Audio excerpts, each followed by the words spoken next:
Yep. You know what that means? Yeah, a little visit here today. I wanted to do something a little different today. How are you guys all doing? You know what I'm doing? I'm just gonna go off the cuff so we can get rid of the bluff. Yeah. Like I said, heat's impacted. Got a little bit warmer here, hotter. Summertime.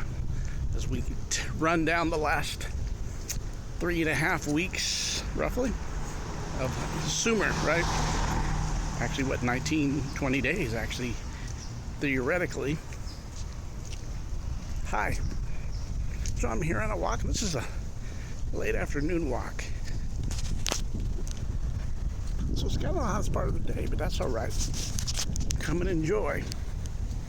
But what I was thinking about when I went on this walk, and I said, gotta go off the cuff. Be versatile, just kind of go instantaneously. Be instant. Be instant.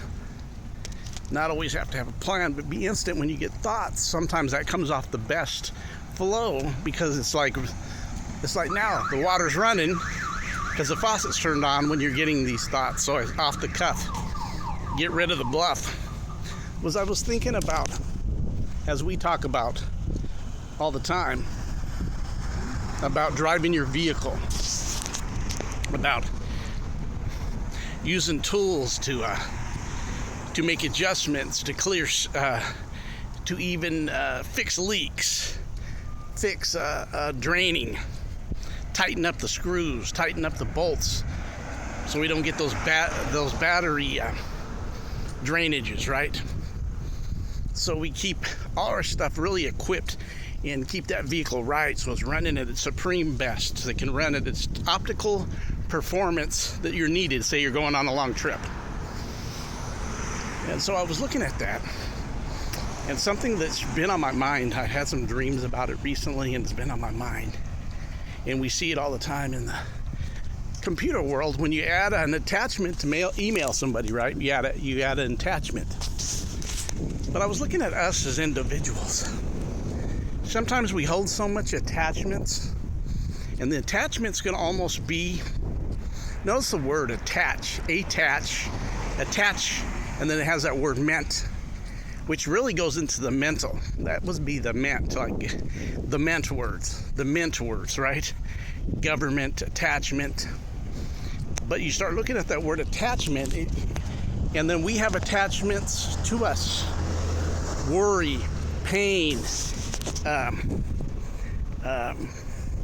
resentment, and all these different things that we've been through that maybe, and it could vary on the individuals. What's your deal? It could be very different from somebody else's or mine. What's your attachment? And I talked about like soaring your vehicle to drive better. That sometimes you carry a lot of weight. And you say, what do you mean by weight? You become heavy. Attachments can become heavy when you're always worried about things outside of you, and then you have attachments to them. A lot of times with people, it's things.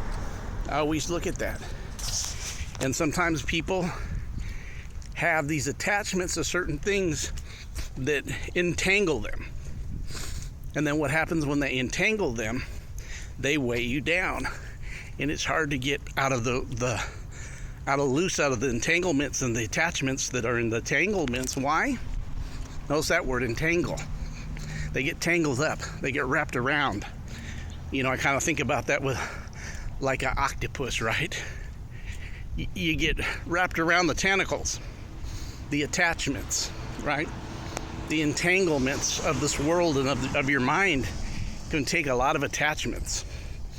But my key is how, when I look at myself or anybody, just really in this, how do you let things go?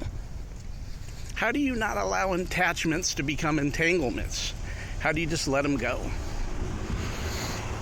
I've even looked at the fact that certain things that you can lose, like stuff, that you can always get back. Money, you can always get back. But all the time, time, and sometimes relationships you don't get back.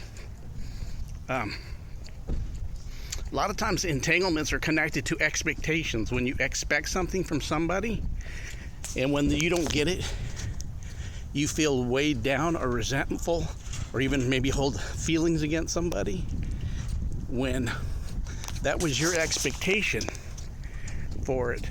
And when it didn't fall through the way you wanted it to do, then you went with the suffering, or the heavy load became heavy on you, which then will go into, of course, judgment. Then those feelings of despair, resentment, lack, the lacking, right? The lackeys. Let's call those words, these weights that so easily set us off course. Notice when ships or boats go on trips, they'll always have a weight limit. So sometimes if you go over the weight limit, you got to get light, so you get light. And I even seen this, you got to get some weight off, so you may have to wait. You may have to get the WEIGHT, you might have to WAIT, or to get LIGHT, you got to get LITE. You say, why are you saying this? I'm saying this is actually us. Entanglements, notice the mint is connected to that. Attachments, the mint. This is mental games that we play on ourselves that allow us to get caught up with cares that don't serve us. Response, we're not responding, we start reacting. And then some of the stuff, it doesn't serve us in the long run as we try to advance or help ourselves in our delivering stuff, right? To delivering stuff of ourselves, and you see yourself weighed down. And then you're reacting on stuff. And, start thinking, even this goes even into like stress, because they'll say, oh, the heart attack or high blood pressure is the silent killer. And a lot of times that's the symptom. What really it is the stress overload that you have. So be aware. This is one of the tools. Be aware of your tools. If you're looking to sever attachments that don't serve you, that weigh you down, start looking at it, being aware, being in the now. This is really for them who are trying to expand their life and growth in all avenues of themselves. All avenues. So, please look up, like, subscribe. What was it? Like, subscribe. And all the top ones, like, subscribe, and share. Do that to that. That'll be up there. Like, subscribe, and share. Have a great day. This is D-Boy. From where? West Coast Uncensored. Have a great day. Share and like these too when you get them.